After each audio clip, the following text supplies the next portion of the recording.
Good evening. After weeks of desperate diplomacy but a relentless Russian military build-up, President Vladimir Putin has finally made his move, attacking Ukraine.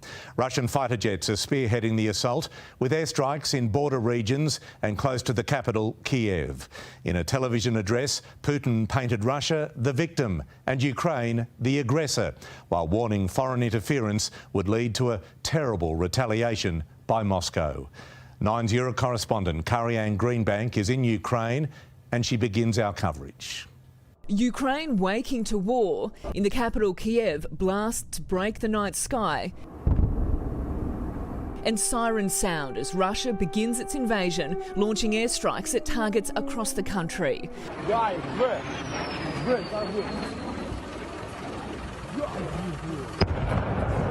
A missile hitting an airport in western Ukraine, while at an aerodrome in the south, a man points to the destruction, saying there's a crater behind me still smoking.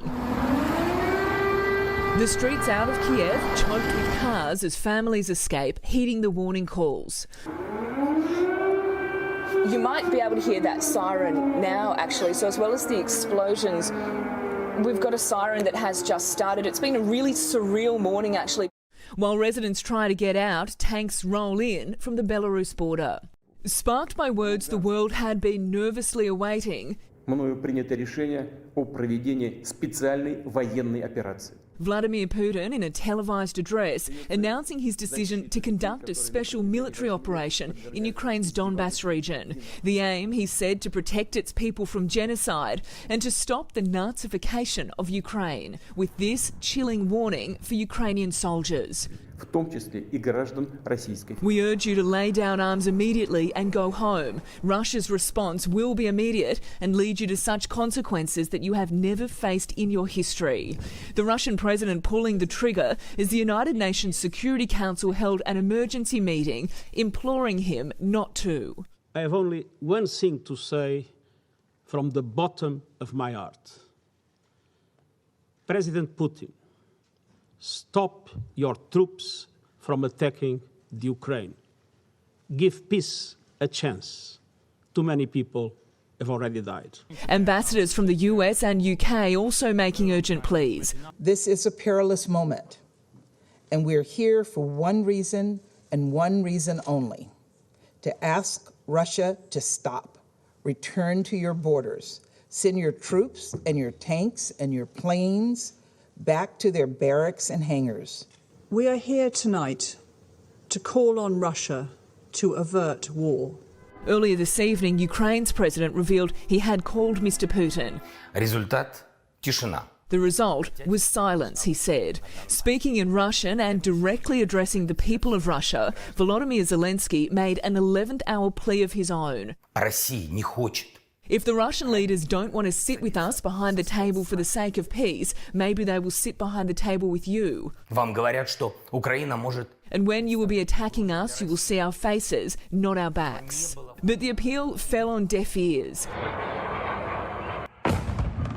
A couple of hours later, the Ukrainian leader recording this video, Президент Путін оголосив проведення saying the country was launching its own defensive measures and urging people to stay calm and stay home. Police are now clearing the streets, those who have nowhere to go taking shelter in underground metro stations. And our Euro correspondent Kari-Anne Greenbank is in Kiev, Ukraine. Kari, we've heard sirens going off around you. What's happening on the ground as we come to you now? Well, Pete, about an hour ago we were hearing air raid sirens here. About 2 hours ago we were hearing explosions in the distance. Just in the past couple of minutes we've been hearing the national anthem blaring out across the streets here, patriotism remaining strong in the face of this invasion. Now, Ukrainian forces are saying that Russia has been bombing a number of the airports here in Ukraine, including the international airport here in Kiev. Just a few minutes ago, Russia has said that it has taken out Ukraine's air bases. That is something that has not been confirmed yet by the Ukrainian government. But President Zelensky remains calling for calm. He says he is about to impose martial law here in the country as US President Biden calls for the world to pray for Ukraine. Kari, we'll leave you in Kiev. Thank you. Let's go to Canberra and Nine's political editor, Chris Uhlmann. Chris, good evening. Prime Minister Scott Morrison has just spoken, announcing more sanctions against Russia. Is there much more he can actually do? Well, Pete, the Prime Minister said that this is a chilling reminder of the world that we live in, but in truth there is very little the Australian government can do beyond joining the chorus of international condemnation and adding its weight to the raft of sanctions aimed at Russia. Tougher measures are planned, but how tough depends on how much pain Europe is prepared to bear, where countries like Germany are heavily dependent on Russian gas. If the West doesn't go hard and doesn't act as one, then some in our defence and intelligence establishment fear it will send a powerful message to our region, where another autocracy, China, also has long-standing territorial demands. As war returns to Europe, Australia again watches in horror. I'll call it what it is. The Russian government launched a brutal invasion. The Prime Minister spoke of the images that have shocked the world. The footage that is emerging of missile strikes, air raid sirens, and reports of hundreds of casualties, yet unconfirmed, are sadly not surprising. The Assistant Defence Minister says the world order is being challenged and Australia needs to harden its defences. Australia needs to be strong in the future, particularly with the rise of authoritarian powers like China and Russia. Moscow's man in Canberra isn't answering questions. Ambassador, have you got time? What is your response? What's the Kremlin's response to Australia's sanctions? As the Prime Minister and Governor-General signed off on measures that target high-ranking officials in Vladimir Putin's regime. This goes direct to those individuals who are at the heart of this bullying and aggressive behaviour. It targets their financial interests. It prevents them from travelling. It stops them from moving money around. The Russian embassy did respond in a statement saying Canberra has played its part in supporting and encouraging the xenophobic bullies based in Kiev. People in these republics face the imminent threat of ethnic cleansing by the Kiev authorities. The decision by Russia will not be reverted. They're not peacekeepers, they're invaders. And that's how we see it, and we'll call it out. And if they don't like it, that's tough. There is a united front in Australia. We call upon Russia once again to back off and comply with international law. There was little expectation sanctions would prevent the invasion, but the Prime Minister says they are essential. There must be consequences for violent, coercive and bullying behaviour. Now, tougher measures will follow. To an additional 25 persons. This includes army commanders, deputy defence ministers and Russian mercenaries who have been responsible for the unprovoked and unacceptable aggression. Sanctions will inflict financial hardship on Russia, but it pales beside the pain Vladimir Putin is inflicting in Eastern Europe today. As Mr. Putin said, he is not going to occupy Ukraine, but it looks like he might just destroy Ukraine. This is a chilling reminder of the world that we live in. Chris Ullman, 9 News. Mark Burrows is with me in the studio. Mark, their militaries are vastly mismatched, but this could be a bloody conflict for both sides. Absolutely, Peter. Ukraine has been spending big in recent years on its defences with the help from the US and NATO.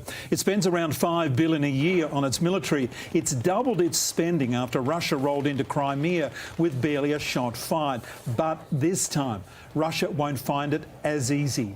Ukraine does have a credible military, 250,000 troops, which it can ramp up to 600,000 with reservists. Ukraine has Javelin anti-tank missiles, which could slow down the advance of some Russian battle tanks. But long-term resistance is impossible. Russia has a fighting force of 1 million. Already around 200,000 are on the border and making a move.